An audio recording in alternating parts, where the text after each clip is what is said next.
In this question, solve the inequalities of log base 2 tan inverse x greater than 1, right.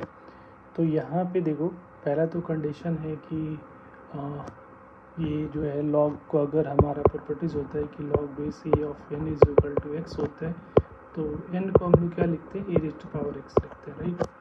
अब इसको use करोगे तो यहाँ पे अगर बेस 1 से बड़ा है तो इनक्वालिटीज़ में कोई चेंजेस नहीं आ रहा है, तो बेस 2 है, ठीक है, तो 1 से बड़ा है तो inequality sign as it is रहेगा। तो यहाँ पे नंबर जो होगा tan इनवर्स x जो होगा वो greater than 2 raise to power 1 हो जाएगा, राइट।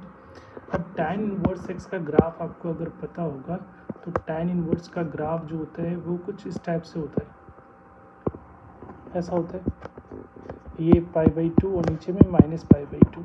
तो कह रहा है कि ये जो वैल्यू है 2 कहीं पे π/2 का मतलब क्या होगा, पाई की वैल्यू 3.14 डिवाइडेड बाई 2 करोगे तो 1.57 होगा।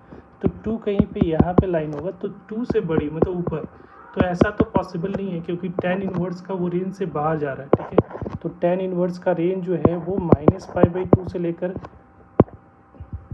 π/2 के बीच में नहीं है, ठीक है।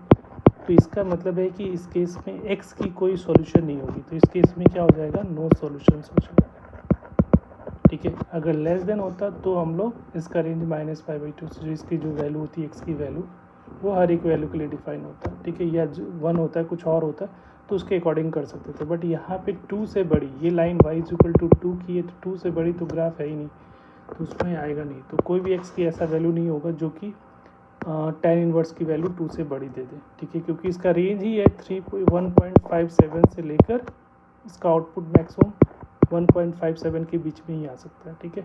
तो इस केस में नो सॉल्यूशन हो जाएगा। Thank you.